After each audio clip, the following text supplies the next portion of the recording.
Magdalena Mervilá, directora asociada del Grupo de Investigación en Educación Imaginativa en la Universidad Simón Fraser en Canadá y directora de Red Cultural en la Universidad Finis Terrae en Chile. Magdalena ha iniciado una batalla de la mano de la educación imaginativa en la que se han propuesto mostrar lo fundamental de esta en el aprendizaje. No hay aprendizaje sin emociones, lo que hace fundamental comprometer la imaginación de las audiencias, sean cuales sean, niños o adultos en los que se enseña. Con ustedes, Magdalena Mervilá. Muy buenas tardes a todos. Bienvenidos a esta charla final de este día, de 2 días maratónicos. Así que espero que no estén muy cansados. Si veo gente durmiendo, ya sé lo que está pasando. No se preocupen, no es culpa de ustedes. Bueno, hoy la verdad es que hemos hablado en general en el Congreso de tecnología y un poco yo vengo a replantearnos la educación en general y a poner un valor o poner en su lugar a las humanidades. Sí, yo soy humanista, yo no vengo de la educación, soy historiadora, estudié filosofía, estudié periodismo también y luego entré al mundo de la educación. Pero muchas cosas que para los educadores eran evidentes, para mí no eran tanto, simplemente por venir de otra área y de otro mundo. Y una de las cosas fundamentales que nosotros tenemos que recordar es que el mundo que nosotros conocemos, incluidos los colegios, que para nosotros es algo prácticamente que ha existido siempre, no ha existido siempre. El mundo que nosotros conocemos, el mundo que nosotros estamos acostumbrados, el mundo moderno, se inventó en el siglo XIX, que ha sido lejos el siglo más innovador de la historia. Y este gran cambio va a venir de la mano con la revolución industrial. O sea, previo a la revolución industrial, previo a la invención, primero de la máquina de vapor, que va a ser la primera vez que algo se va a mover sin la fuerza humana, sin la fuerza animal, va esta invención del motor que se automueve, va a ser lo que va a cambiar el mundo radicalmente. Si nosotros pensamos en el mundo conocido en la historia hacia atrás, si nosotros hacemos un análisis de lo que era el mundo del Imperio Romano y en relación con comienzos del siglo XIX, con 1800, estamos hablando de la época napoleónica, el mundo no había cambiado mucho. Sí, evidentemente los romanos se vestían con túnicas y sandalias y la gente de comienzo del siglo XIX, esos hombres usaban sneakers y medias. Sí, es verdad. Y peluca, por no decir algo aún peor, ¿ya? Pero efectivamente las distancias eran las mismas. La distancia era la distancia a pie, la distancia de a caballo, de alguna manera. No había una gran diferencia. Y la producción, el mundo lo que conocía era literalmente la pobreza, no la riqueza. La gente tenía pocas cosas y lo más importante, deseaba pocas cosas también. Por lo tanto, eso no quiere decir que esa gente no era feliz porque no tenía mall. Pero sí, no tenía mall, definitivamente. Y efectivamente, ustedes piensen que la gente tenía poco. ¿Por qué? Porque la producción manual requiere mucho tiempo. O sea, ¿cuánta ropa tenía la gente cuando para poder tener ropa tenían que primero hilar, luego telar para tener la tela y luego fabricar, digamos, las prendas? Y efectivamente la gente, todos tenían poco, incluso los que tenían recursos. Es cosa de ir a cualquier palacio y no hay closet. La gente tenía poco. La gente tenía pocos zapatos. ¿Cuántas horas hombres tenía un par de zapatos? ¿Cuánto costaba un par de zapatos? El concepto de no me combina no existía. Y no tengo que ponerme, que decimos frente al closet lleno, tampoco. Entonces, la revolución industrial va a cambiar eso, va a aplicar en el fondo el motor a la industria y por primera vez se va a conocer una cantidad de producción que nunca jamás en la historia se había conocido. La gente trabajaba para comer. Y la vida era el pan de cada día. ¿Ustedes creen que el Padre Nuestro se reza así por casualidad? No. O sea, efectivamente, la revolución industrial va a crear la sociedad de consumo, va a achicar el mundo y va a permitirnos viajar, va a crear el tiempo libre. ¿Cómo? ¿La gente antes no tenía tiempo libre? No. Por lo menos no tenían vacaciones pagadas. Las vacaciones es un invento también del siglo XIX. Entonces nosotros decimos, ¿pero cómo? Efectivamente, el mundo era muy distinto. Y por lo tanto, dentro de este mundo donde se va a aplicar la máquina de vapor a los transportes, lo que va a achicar el mundo y va a permitir que la gente comience a viajar y que va a crear la industria y que va a crear la sociedad de consumo, el gran protagonista sin duda va a ser el ferrocarril. Este cuadro de Turner, que se llama Rain, Speed and Steam, es, a mi juicio, el emblema de lo que representa la revolución industrial, que va a ser, digamos, liderada primero desde Inglaterra, pero que luego se va a aplicar estos mismos procesos en todas partes, aquí también.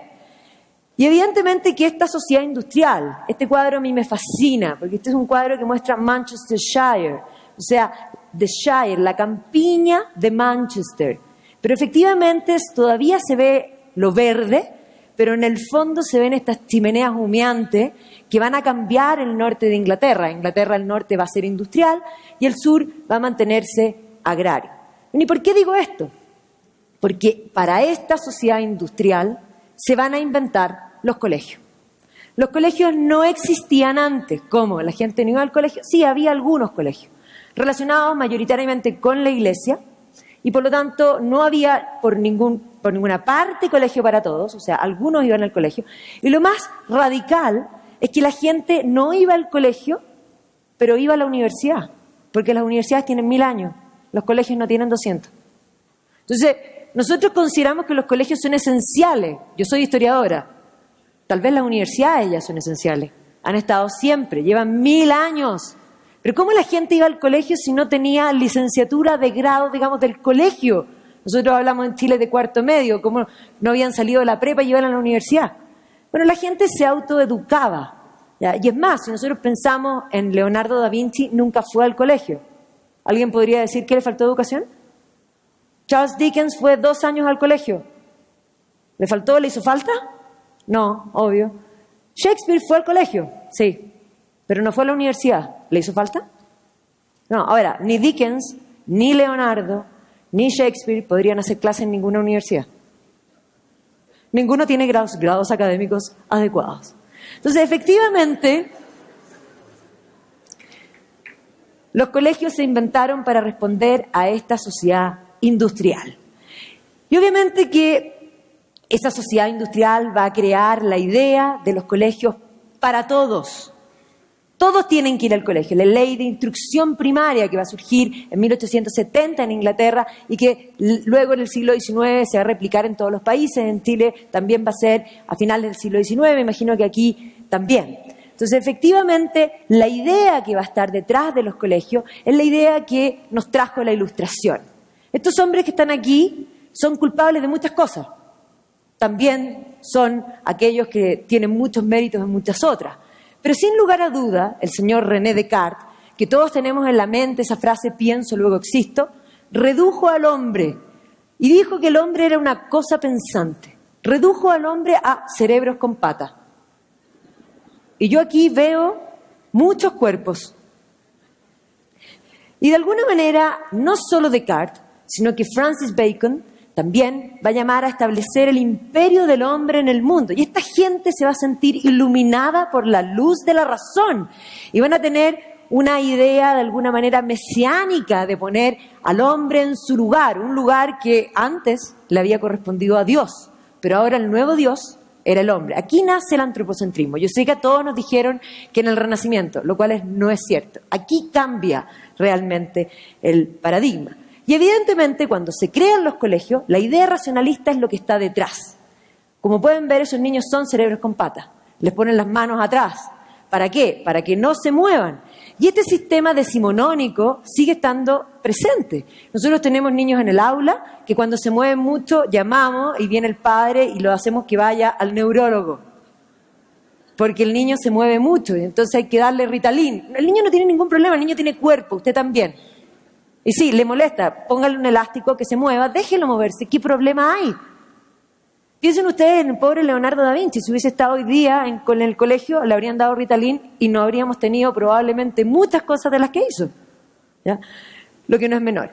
A esta idea racionalista se va a agregar la idea del siglo XIX, del utilitarismo, particularmente británico, que sí obviamente tiene que ver con la revolución industrial que está liderada desde Inglaterra.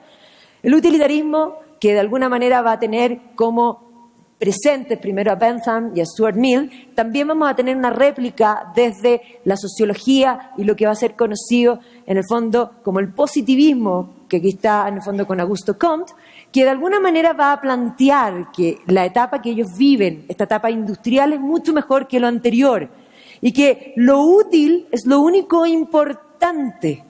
Y por primera vez va a decir, bueno, ¿y para qué sirve eso? Sirve para algo específico, en el corto tiempo. Y aquí va a venir un problema.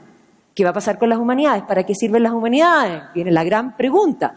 Y además va a venir el gran debate. ¿Son ciencia o no son ciencia? ¿Ya? ¿Para qué sirven? En lo inmediato probablemente para nada. Y me voy a adelantar en cosas que voy a decir. Me imagino que todos los que están aquí quieren en lo más profundo de su alma ser felices. Si hay alguien que no, que levante la mano y por favor vaya al psiquiatra porque tiene un problema. Pero como ustedes quieren ser felices, y en la medida que nos vamos poniendo, lo dije ahora en la mañana, no viejos, viejos son los trapos, nos vamos poniendo sofisticados,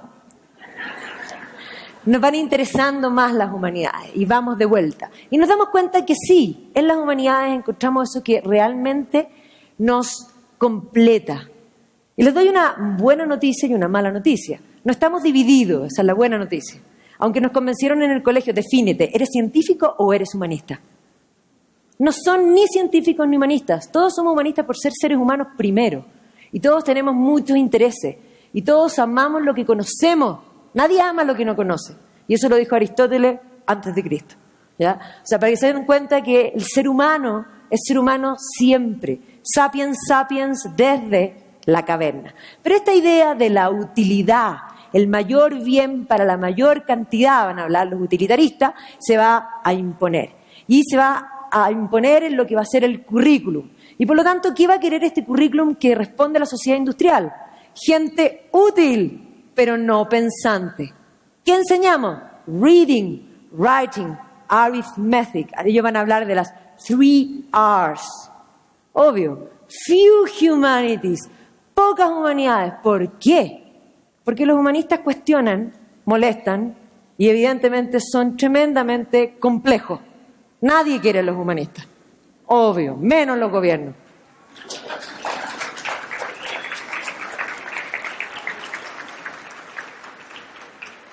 ¿Gente útil para qué? Para esto, para el proceso industrial.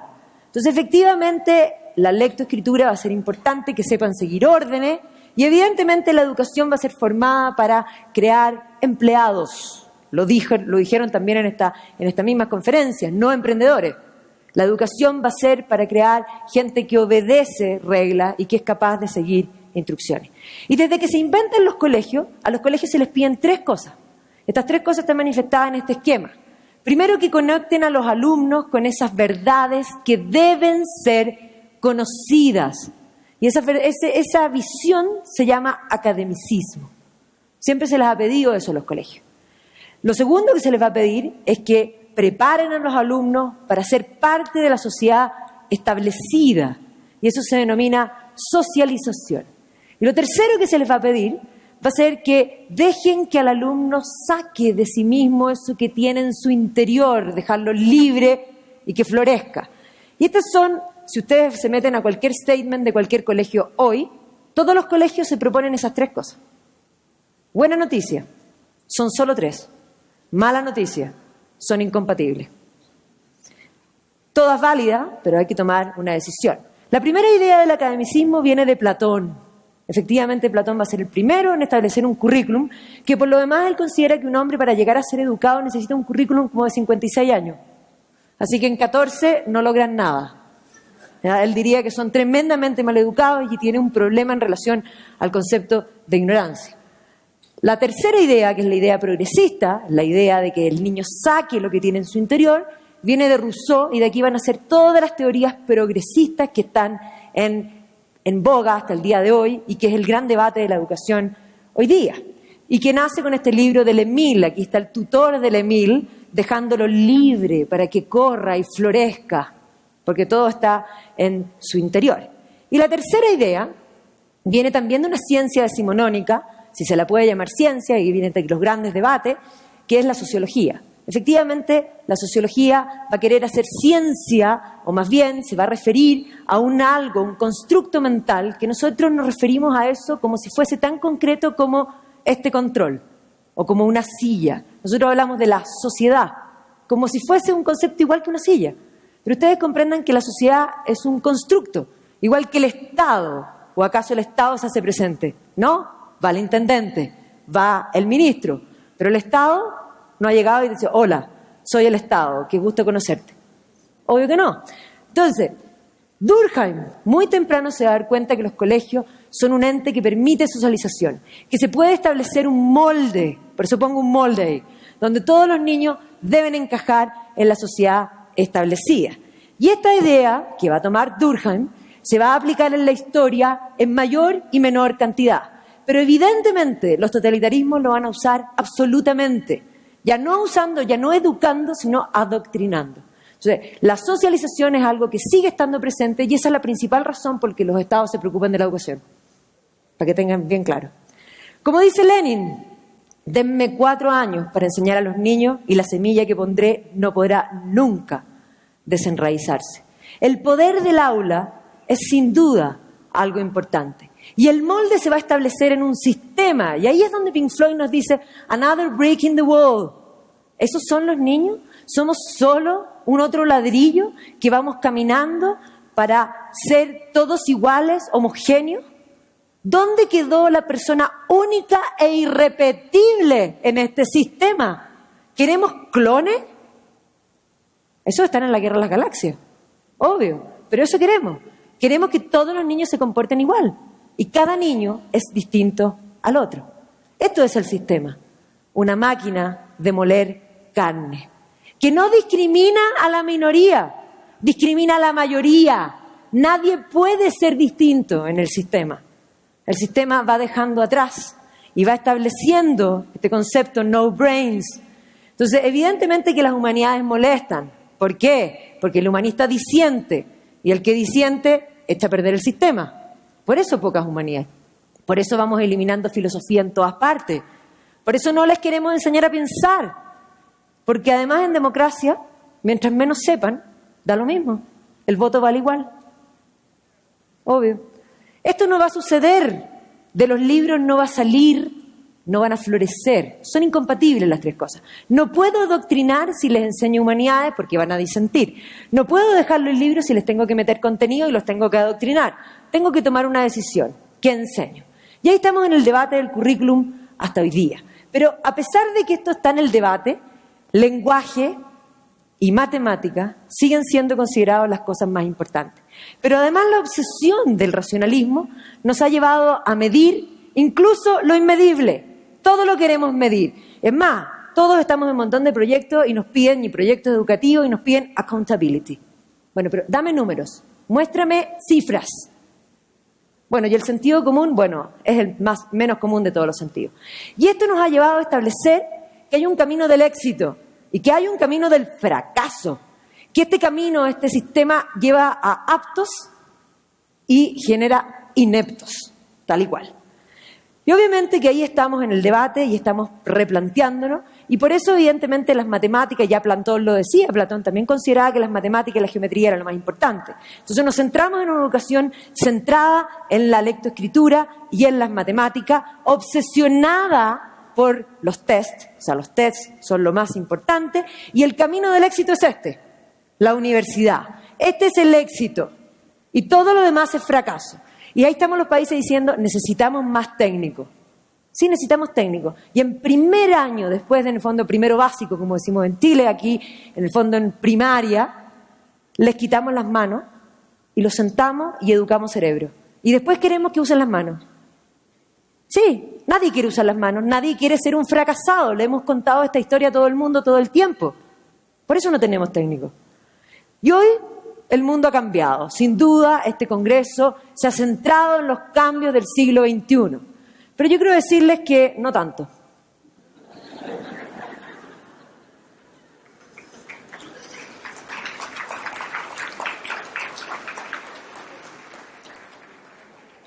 Y hoy día tenemos un problema. Todos quieren la creatividad tan deseada. Pero hay que tener en cuenta que para que haya creatividad primero tiene que haber imaginación. Y ahí vamos a tener la propuesta, que es lo que voy a hablar ahora, de educación imaginativa. La creatividad es imaginación aplicada a algo valorado por el mercado.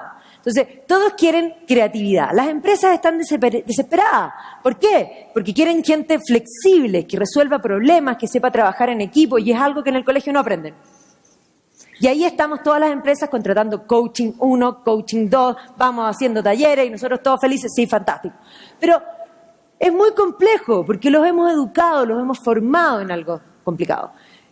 Ken Robinson plantea muy bien el problema en muchos aspectos, aunque no da ninguna solución. Realmente yo lo he visto en acción y es fantástico y es tremendamente inspirador. Y él sí toma y da un punto clave. La inteligencia es bastante más compleja de lo que la hemos imaginado. Y la inteligencia también va a entrar en esto, obsesión por medir lo inmedible. Y dentro de la ciencia que se aplica hacia las ciencias sociales, porque vamos a ver que todo el movimiento científico va a entrar también en las ciencias sociales, la teoría de Darwin va a entrar en las ciencias sociales a través del darwinismo social, y eso va a generar todas las políticas y todas las visiones de eugenesia, de eutanasia, de políticas de raza, y todo lo que va a suceder en el siglo XX se explica por la mentalidad y por la filosofía del siglo XIX. Y efectivamente esta intención de medir la inteligencia va a aparecer primero con Galton, luego con Binet, y se va a establecer este test que predice futuro. Y que, ojo, en los colegios se sigue haciendo. Pero para que tengan claro, este es un test que no se debería hacer nunca. Primero, no predice nada. Uno. Y segundo, los totalitarismos lo usaron para aplicar las políticas de esterilización de la población. Porque imbécil, que es el término que está al otro lado de la curva de Gauss, imbéciles generan imbéciles. Y por lo tanto hay que esterilizarlo, porque los imbéciles no saben que no deben multiplicarse. Entonces, eso se hizo. Por esa simple razón no debiera usarse nunca este test. Pero además porque todos ustedes tenían en sus cursos compañeros por los cuales ustedes como pares no habrían dado un peso. Que los padres de esos niños tampoco creían en ellos. Que esos mismos niños no creían en ellos. Que no fueron los mejores alumnos, que fueron a las mejores universidades, ni mucho menos. Muchos de ellos no terminaron ni siquiera la universidad. Pero algo pasa, curioso. Porque esos que no eran los más aplicados, que no eran los más... Nosotros en Chile hablamos de mateos, por decir a los estudiosos, resultan ser los que les dan empleo luego y son en la vida muchas veces más exitosos que todos esos que eran los mejores alumnos, que terminan siendo muy buenos empleados. Punto. Hay algo distinto en la inteligencia. Y al año 92 un grupo de científicos se juntan y hacen la siguiente definición. Una capacidad mental muy general, que entre otras cosas implica la habilidad de razonar, planear, resolver problemas, pensar de manera abstracta, comprender ideas complejas, aprender rápidamente y aprender de la experiencia. No es, y esto es lo importante, no es un mero aprendizaje de libros, ni una habilidad estrictamente académica, miren ustedes, ni un talento para superar pruebas. Más bien, el concepto se refiere a la capacidad de comprender nuestro entorno, o sea, saber moverse en el mundo. Luego va a aparecer Howard Gardner, y aquí está bien jovencito, diciendo que, de algún modo, el gran error del siglo pasado y de la enseñanza fue tratar a todos los estudiantes como si fuesen variantes de un mismo individuo, lo que ha justificado enseñarles la misma cosa del mismo modo. O sea, son todos clones. Y, obviamente, va a sorprendernos después con su teoría de las inteligencias, que hoy día él mismo se ha ido corrigiendo. Pero esta idea de que la inteligencia no es lineal y que no es una, va a estar en el ambiente. No solo Gardner, otros autores, y aquí pongo a Stenberg, también va a hablar de varios tipos de inteligencia. Goleman estuvo de bestseller en todas partes, por lo menos en Chile se vendía como pan caliente, ¿no es cierto?, con la famosa inteligencia emocional. Y aquí les presento entonces a Kieran Egan. Kieran no habla de inteligencias. La inteligencia es una, sí. Pero hay entendimientos, hay kit de herramientas que las personas tienen y adquieren en su vida, no porque crezcan, sino que porque se educan. En la medida que nos vamos educando, vamos adquiriendo nuevas formas para comprender el mundo. Estas cajas de herramientas se van adquiriendo con la educación. Piaget va a tomar Kieran va a tomar su teoría, no de Piaget, que habla de las etapas, porque Piaget piensa que esto es biológico. No te preocupes, hoy eres malo, mañana vas a ser mejor, vas a crecer. No, él va a tomar su teoría de Vygotsky, de la teoría sociocultural, y de algún modo va a plantear que es la educación, es el lenguaje, es la sofisticación del lenguaje la que nos va a dar estas herramientas. Y por lo tanto, hoy aquí hay distintas personas que tienen y entienden el mundo de distinta manera. No todos tienen todos los entendimientos. El primer entendimiento, buena noticia, viene de paquete, ¿ya? Y es el cuerpo. Entendemos con el cuerpo. El segundo entendimiento, ya lo voy a explicar, se desarrolla con el lenguaje. Cuando aparece el lenguaje, aparece el segundo entendimiento, que él lo llama entendimiento mítico. El tercer entendimiento aparece con la lectoescritura, que él lo llama entendimiento romántico. O sea, aprender a leer cambia la visión del mundo para siempre. Y las personas que leen no entienden el mundo igual que las personas que no leen.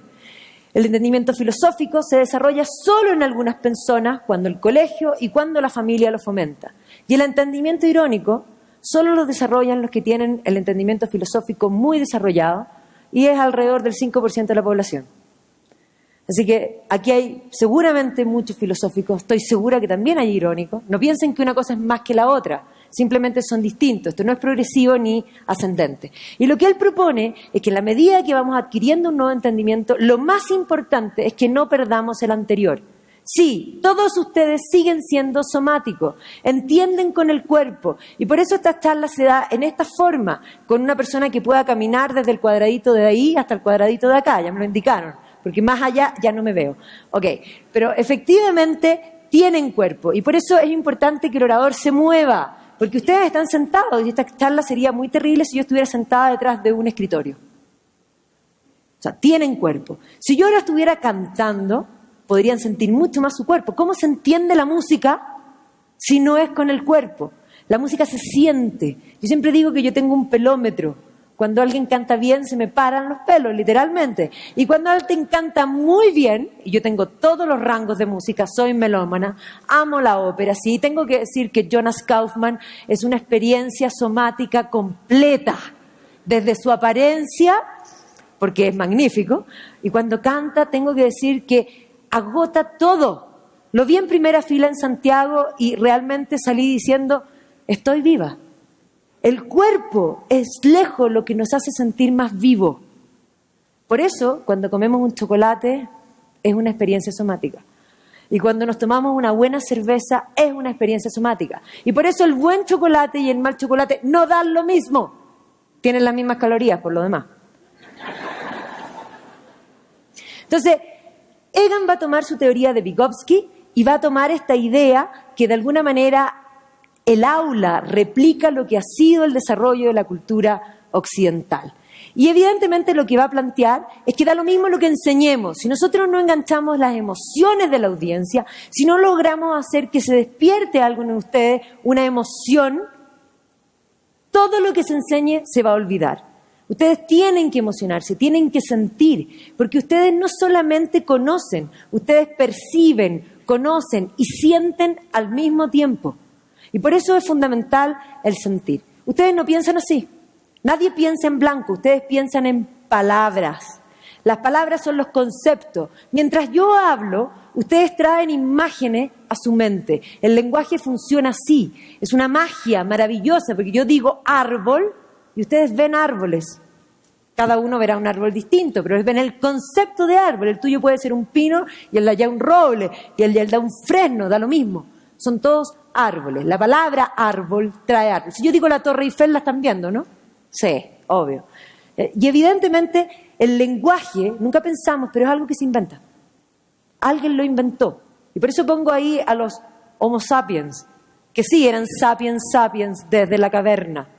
Y estos sapiens dijeron, y el otro dijo, y de pronto uno dijo, fuego. Y inventó que la palabra fuego significase fuego. Y el otro estuvo de acuerdo. Porque el lenguaje es una convención. Y nosotros podemos inventar un lenguaje, los niños siempre lo hacen. Inventan lenguaje para que los grandes no les entendamos. Y ellos se entienden entre ellos, por supuesto. Entonces, el lenguaje es una convención que modela nuestro pensar. Pensamos en palabras. Pero además alguien inventó el pretérito. Alguien inventó en el fondo, piensen ustedes si no existieran los adjetivos. ¿Cómo podríamos describir la realidad sin adjetivos? Los adjetivos son maravillosos, son heroicos. Alguien me decía, ¿cómo aplico esta emocionalidad a mi clase de lenguaje? ¿Hay algo más heroico que un punto? Sáquenle todos los puntos a un texto y después díganme si no son heroicos. Obvio. Entonces, efectivamente, el lenguaje es una invención. La escritura también. Ojo, las primeras escrituras, las tablillas de de fondo de Mesopotamia, no son para hacer ni poemas y tampoco son, de alguna manera, para escribir lo que más nos gusta en la vida. Esas primeras escrituras en cuneiforme son contratos de pagarés, de alguna manera, son contratos financieros. Porque una gran invención del hombre también, magnífica, es el crédito. La palabra crédito viene de credo. Yo te presto plata y yo creo que tú me vas a pagar. Eso es magnífico. Y obviamente que esto era complejo, por lo tanto tenía que de alguna manera quedar por escrito. Y así nace la escritura. Obvio, así nace la escritura. Pero ustedes tienen que comprender que los códigos solo dicen algo a aquel que lee los códigos. Pues efectivamente, si alguien me da un texto en ruso, no me dice mucho. Sé que es ruso porque puedo ver que está escrito en cirílico, obviamente, y que no es cirílico, digamos, griego, lo puedo reconocer. Si yo veo esto, a mí no me dice nada, pero el que sabe música y está viendo esto, escucha la música en su mente. Entiendan que decodificar no es leer. Por eso que los niños que leen y no entienden lo que leen, en el fondo no leen, solo decodifican, lo que no es lo mismo. Yo estuve en un colegio alemán. Denme un texto en alemán, se los leo, sehr, sehr schön. Pero no entiendo nada. Entonces, la idea es combinar esto, que de alguna manera ustedes es súper importante, porque nosotros separamos imaginación de conocimiento. Nadie imagina lo que no conoce. Nosotros inventamos de lo ya conocido. No somos Dios. Dios crea de la nada. Nosotros creamos de lo ya creado. Y por eso cuando queremos entender a un autor tenemos que estudiar su contexto, tenemos que estudiar su vida para poder entender su obra. Y por eso es tan fundamental que estudiemos más cosas, para que podamos vincular más cosas, para que podamos tener más capacidad creativa. La creatividad está en hacer vínculos. Y por eso yo me horrorizo cuando los colegios dividen científicos y humanistas, porque en el fondo le merman las posibilidades de imaginación y de creatividad a esos niños. Porque sí, probablemente no va a estudiar ciencia, pero eso poco que aprendió de ciencia puede alguna vez aplicarlo en algo. Es importante conocer, y es importante de alguna manera conocer nuestro pasado. Y esto no lo digo simplemente yo, así como nuestra educación es la que media y que determina nuestro modo de pensar. Miren lo que dice Einstein, que es un gran humanista. Ustedes miran, ¿pero cómo? Es un gran científico, sin duda, pero es un gran humanista. Yo voy a usar hartas citas de él. Y dice, la única cosa que ha interferido con mi aprendizaje es mi educación. Obvio. Porque esa determina dejar de ver ciertas cosas. Y lo que nosotros queremos hacer, o lo que debemos hacer, es volver a juntar el hombre. Ya no existe un Leonardo. ¿Por qué? Simplemente porque tenemos un sistema que prohíbe hacerlo. Tenemos que ser especialistas. Yo tengo una pugna, y me río mucho, porque sí, yo sé que soy académica, pero yo molesto a los académicos y les digo, yo no soy académica, yo soy intelectual. ¿Y por qué digo eso? Porque la gente a mí me critica. Hoy día estoy hablando aquí de educación imaginativa, y probablemente, de hecho, la semana pasada estuve hablando de Charles Dickens, la semana anterior estuve hablando del Tercer Reich y de Hitler, y luego me van a invitar a hablar, a hacer un curso sobre Tolkien y sobre fantasía. Sí, yo no soy especialista ni quiero serlo. Yo quiero conocer de más cosas y poder vincularlo. Todos mis cursos, que son muy distintos, tienen relación el uno con el otro. Yo le he encontrado la relación. No digo que yo sea Leonardo, no soy una femme universal, ¿ya? Sería un woman universal. Pero efectivamente esto hoy día no se permite. Hay que ser específico y especialista y cada vez más especialista. Y mis pares historiadores se dedican a estudiar lo que a nadie le interesa. Y luego hacen un paper y sus discípulos los citan. Y vamos ganando puntos easy. Y eso es la academia. Si eso es la academia, yo no quiero ser académica. Muy fome, muy aburrido, como dirían. Entonces, hay que volver a reconciliar los dos lados del cerebro.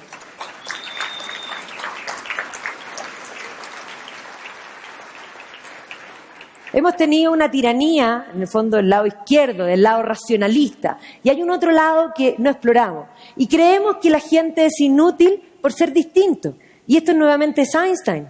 Dice, todos son un genio, Pero si juzgas a un pescado por su habilidad de subir un árbol, va a creer toda su vida que era un estúpido. Pero si lo haces nadar, va a ser fabuloso. Vuelvo a Einstein para que vean que los científicos y los humanistas no existen. El colegio me falló y yo le fallé al colegio. Me aburría. Einstein también se aburría en el colegio. El profesor se comportaba como un sargento. Espero que ustedes no. Yo quería estudiar lo que quería saber, pero ellos querían que estudiara para el examen.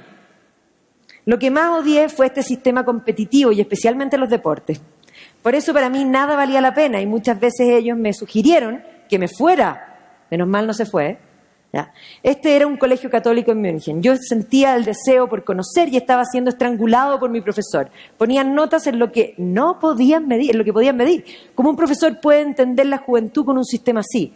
Desde los 12 sospeché de la autoridad y desconfié de los profesores. Y miren lo que dice Einstein de nuevo. La mente intuitiva es un don sagrado y la mente racional es su fiel sirviente. Hemos creado una sociedad que honra al sirviente y se ha olvidado del don. Efectivamente, eso hemos creado. El computador todavía no nos dice qué tenemos que hacer. Somos nosotros los que le decimos qué tiene que hacer. Así como el teléfono no nos dice qué decir. Somos nosotros los que lo usamos, son medios. ¿Ya? Entonces, la lógica, dice, nos lleva de la A a la Z, pero la imaginación nos lleva a cualquier parte. Tenemos que volver a recuperar las humanidades, tenemos que volver a ser seres humanos completos. ¿Por qué las humanidades? Porque somos seres humanos, tenemos que entendernos a nosotros. Lo más importante y lo que buscamos en la vida no es éxito que se manifieste solo, y digo solo, en el dinero, porque ayuda, por supuesto, ¿sí? Pero no es el dinero. Al final de cuentas no es el dinero, no son las cosas, no es el tener, sino que es el ser, es el conocerse a uno mismo, el ser dueño de uno mismo. Y al ser dueño de uno mismo, en ser inmensamente libre, porque la libertad es autoposeerse. Y por eso, si ustedes me preguntan, yo hoy día me he dedicado a estudiar literatura, porque en la literatura está lo que es el ser humano. Si alguien se dedicara a estudiar solo Shakespeare, podría entender toda la realidad. Sí, podría ser un mejor currículum. Entonces miren lo que dice aquí, en el fondo, Tolstoy, dice, la ciencia no tiene sentido, ya que no da respuesta a nuestra pregunta, la única pregunta importante para nosotros, que es qué debemos hacer y cómo debemos vivir. Huxley, la ciencia no explica nada, mientras más sabemos, más fantástico se torna el mundo, rodeado de profundas oscuridades. Y para que vean que no cito solamente a mundo, digamos, humanista, Jobs, la creatividad es solo conectar cosas. Mientras más conozcamos de distintas disciplinas, más podemos conectar. ¿Cuál es la diferencia entre un creativo y un no creativo? Que el creativo ve A, B y C y ve puentes entre medio. El no creativo ve A, B y C. Punto. Hay puentes. Y esos puentes se dan en el conocer más disciplinas. ¿Qué hizo Jobs? Cuando se fue de Apple, se fue a estudiar caligrafía. ¿Sí? Y cuando volvió tuvo la genial idea que los computadores podían escribir lindo también. Y muchos dijeron, ¿para qué? Para que sean lindos. ¿O no nos gusta la belleza? Y cuando volvió sacó el iMac. Yo vivía en Canadá y vi el iMac naranja y lo necesité. Y de ahí en adelante soy Mac. Y la manzana está en mi corazón. Absolutamente. Solo porque son más lindos. Es muy importante. La belleza es lo más importante. A todos nos gustan, evidentemente. Y miren lo que dice Einstein nuevamente. Ojo que aquí falta una parte. Dice, en tiempos de crisis, la imaginación es más importante que el conocimiento. Porque es la imaginación la que nos permite ver lo que no es evidente. Y por eso la educación imaginativa. La imaginación, enganchar las emociones para que haya, de alguna manera, y se cree la imaginación desde los niños. Somos, como dice Kieran, perthinkers. Percibimos, sentimos, pensamos al mismo tiempo. Sí, este niño es solo somático, pero ustedes también son somáticos. O esa actitud de estar escuchando música en un diván no es rico. ¿Nos gusta? Sí nos gusta, obvio que nos gusta. Ya. Entendemos por nuestros sentidos, y esto no lo dice Kieran Egan, esto ya lo dice Aristóteles. Nada hay en la mente que no haya pasado antes por los sentidos. Conocemos por los sentidos. Y todas las herramientas que inventamos son extensiones de nuestros sentidos. La pala es la extensión de nuestra mano. Incluso el auto. Nosotros nos sentamos en el auto y uno dice, no, por ahí no quepo. ¿Quién no cabe? Tú cabes, pero tú no eres tú. Tú eres el auto. Las herramientas son extensiones de nuestros sentidos que el hombre inteligentemente ha creado para poder, digamos, llegar más allá de lo que su cuerpo le limita. Entonces, evidentemente, por eso esto es importante. No son estanques de benzina, ¿o sí? No comen simplemente para seguir funcionando. Es cierto que a veces tenemos que hacer eso, pero comemos porque es rico comer. Somos somáticos, evidentemente somos somáticos. Comer es maravilloso, escuchar música es maravilloso. ¿Tenemos cuerpos? Sí. ¿Eso genera emociones? Por supuesto. Y estamos ahí eligiendo qué carita mandar frente a cada situación. Obvio. Son emociones que se expresan ahora en emoji. Somos animales musicales. No hay ningún otro ser que produzca música. El hombre es tremendamente especial. Somos animales que hablan con palabras, que inventan códigos que tienen significado. Eso no lo tiene ningún otro ser. Ninguno. Somos especiales, tremendamente especiales. Y evidentemente que por eso, por el habla, el hombre, y aquí un poco para que vean la teoría de la educación imaginativa, llevando hacia la cultura de la cultura occidental, el primer approach que tiene el hombre es la mentalidad mítica, el mito, el relato, las historias. Todas las historias, una buena historia entretiene a todos, a adultos y a niños. Ustedes son míticos. Yo ahora he contado entre medio historias personales, pero ¿por qué nos gustó? Y voy a decir de nuevo lo que he dicho todavía, Mr. First. Nos gustó porque nos contó su historia personal primero. Se convirtió en nuestro amigo. Y después nos contó la historia de su sueño. Y soñamos con él. Y todos sentimos que nos perdíamos algo en no saber de robótica. Yo quiero inscribirme mañana. Nos emocionó. Obvio, las historias funcionan no solo para los niños. Los cuentos no son para niños. Son para niños entre 0 y 99, como dice Tolkien. Espero que todos sean niños aquí, porque si somos somáticos, somos míticos, seguimos siendo románticos, dejamos de ser Walking Dead. Que por lo demás hoy día hablaba, los undead, cuando se inventaron en el siglo XIX, eran sofisticados. No podemos decir que los vampiros no son magníficos, son hasta elegantes. Pero los zombies, hoy día, o sea, ser zombie es realmente poco elegante, por decir algo simple. Son patéticos. Entonces, la mentalidad mítica y toda la historia va a ser mítica hasta, no la invención de la escritura, porque va a ir corriendo paralelo, sino que hasta la expansión de la escritura. El mundo mítico habla en imágenes, las imágenes son importantes. Y por eso el imaginario medieval es tremendamente grande y riquísimo. No solo eso, las catedrales hablan y se pueden leer. Uno entra por la puerta y empieza a leer porque están hechas para gente que no sabe leer. La mayoría de la gente no leía. ¿Cómo enseño? Con imágenes. Y hoy día esos días lo pasamos por alto, entramos por la puerta y miramos y decimos qué lindo los vitrós de colores. No, los vitrós cuentan historias. Deténganse, mírenlas, las van a entender y las van a amar. Cada pedacito, cada cuadradito va contando una historia. Y esta es la mentalidad mítica, imaginar cosas que de alguna manera no son. La escritura sí se va a inventar y luego se va a masificar. ¿Con qué? Con la imprenta. La imprenta, Gutenberg, la reforma, la lectura de las escrituras va a ser fundamental, la lectura directa, para masificar la lectoescritura. Van a surgir las imprentas por todo el mundo y pueden ver que los libros se van a catapultar en el siglo XV. Pero los incunables no son comparables con lo que va a suceder después del racionalismo. Todas estas ideas se van a manifestar a través de la lectoescritura. Y obviamente que va a surgir la enciclopedia, ¿no es cierto? Y miren aquí, el siglo XV, que había catapultado los libros, no es nada en relación en cantidad de libros con lo que viene después.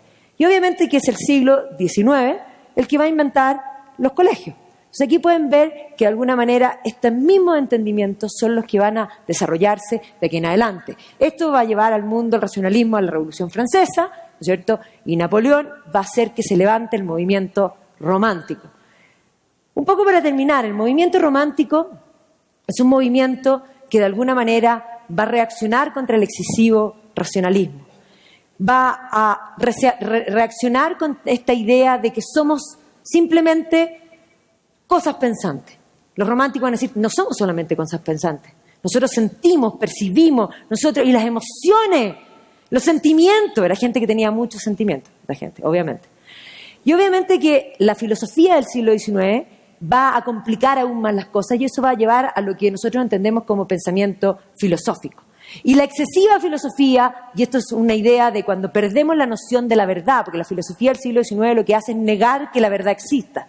Y cuando la verdad no existe, como dice Chesterton, cuando dejan de creer en Dios, se comienza a creer en cualquier cosa. Y efectivamente, el mundo sin Dios es un mundo complejo y eso va a llevar al mundo a la ironía. Entonces la ironía puede ser alienante si seguimos el camino de los desconstructivistas, que plantean que el mundo es un vómito, la vida es un vómito. Me van a perdonar, pero es la peor imagen que uno puede tener. La vida es maravillosa, es dura, sí, pero es maravillosa. O pueden tener la ironía, que es recuperar los entendimientos anteriores. Nos han enseñado en el sistema que tenemos que aprender a ser serios, es decir, aburridos, adultos. No, tenemos que vivir la vida, recuperar los entendimientos. Borges dice, lo que más admiro de los demás es la ironía, la capacidad de verse de lejos y no tomarse en serio. Y por eso tenemos que volver a sofisticarnos, volver a lo somático, sí, volver a sentir, volver a estar vivos. Y ahí nos ponemos más sofisticados, nos vuelve a gustar la lectura, nos vuelven a gustar las humanidades, nos vuelven a gustar las series. Qué magnífico vivir en el mundo de la tecnología de hoy día. Cuando la serie está a un clic, ya no hay que ir ni siquiera a arrendar y después devolver la película, que era lo peor. ¿No es cierto? Obvio. Podemos combinar este ser con la tecnología, lo tenemos a un clic. Y un poco termino con esto. Miren lo que dice Chesterton, mi amado Chesterton. Chesterton es mi amigo, sí, murió el año 36, no lo conocí. Tengo muchos amigos que no conozco, pero el día que me muera, después de buscar a mi hermana, a mi papá, y después de buscar a Tolkien para decirle gracias, después de buscar a Oscar Wilde con un champán bueno y decirle, Oscar, tenemos que conversar, necesito que me expliques, voy a ir a buscar a Chesterton con una buena cerveza, una Guinness para ser específico. Me voy a sentar y le voy a decir, conversemos. Y esa va a ser mi eternidad, porque es la mejor conversación. Nunca he conversado con él, pero él ha conversado conmigo, me leyó todos sus libros y los he gozado de una manera impresionante. Es la sabiduría misma y es la ironía no alienante. Lean a Chesterton cuando estén deprimidos, busquen a Chesterton, believe me. Y dice, feliz es ese que sigue amando lo que amaba en la infancia, ese que no se ha roto en dos con el tiempo, el que no es dos hombres sino uno y que ha salvado no solo su alma, sino su vida. No sean Walking Dead, vivan.